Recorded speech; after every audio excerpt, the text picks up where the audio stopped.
afternoon, ladies. Have you ever seen a mother breastfeed her baby in a restaurant or any other public place? How did that make you feel? Were you offended? As mothers, we choose what we believe is best for our children. How would you feel if someone approached you and told you that the manner you chose was offensive to them? I believe that we would all be displeased. The information I gathered comes from various credible online sources, such as the Royal Society of Medicine Encyclopedia, the Encyclopedia of Women's Health, the Pregnancy and Birth Essential Checklist, and the Encyclopedia Britannica. These resources all contain articles written on breastfeeding and lactation. Breast milk provides the best nourishment to a baby and is the mother's right to feed her baby in public places.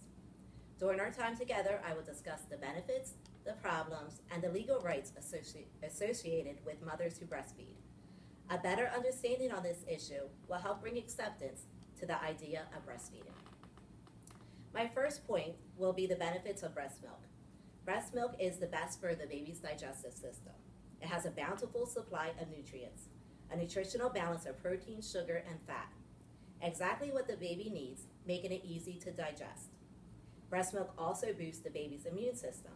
When the baby is born, his immune system has not had time to develop or to produce antibodies.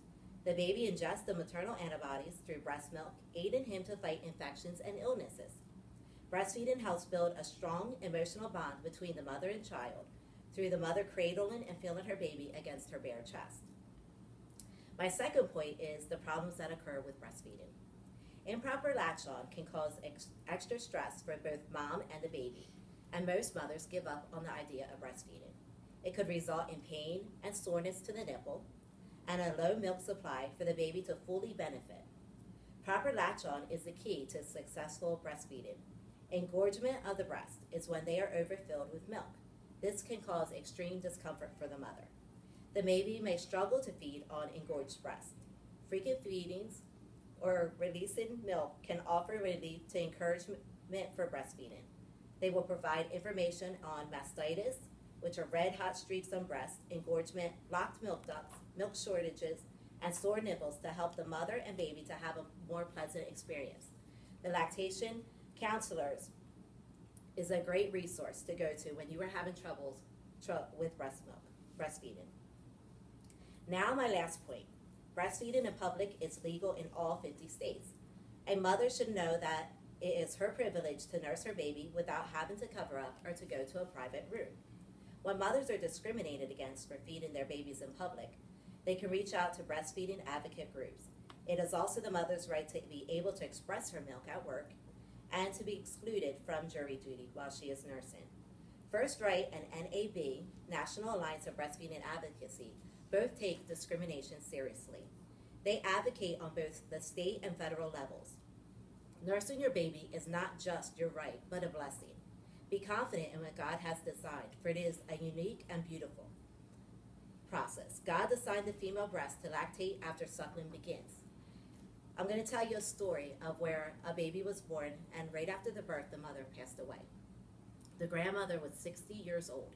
The last baby she had was 18 years prior. She took her granddaughter and she placed it to her breast and started the suckling process. That grandmother was able to breastfeed her baby for a full year, but it was not her biological baby. So God has designed our bodies after suckling begins for the breast to lactate. Wrapping up our time together, we have heard ample information on the benefits, problems, and the legal rights concerning breastfeeding and where it can be performed. Breastfeeding is a natural process created by God. No mother should be ashamed, nor any person should be offended by such a beautiful natural act. Mothers have the right to provide breast milk to their babies at any given time or any given place. The public should not cause grief to that mother for utilizing her rights, but instead offer acceptance. Throughout the scriptures, we can find references concerning mothers nursing their babies. I leave you with a story found in Exodus 2. A mother built a basket and placed her baby inside. The baby was in danger of being murdered by the Egyptian soldiers. The princess eventually found the baby as it floated down the stream and wanted to raise it as her own. That baby's name was Moses. Moses' sister went to the princess and said, I can find a Hebrew woman to nurse the baby. God provided a way for Moses and his mother to develop that mother-child bond of breastfeeding because she was that Hebrew nurse that was able to nurse her own child. Thank you for your time.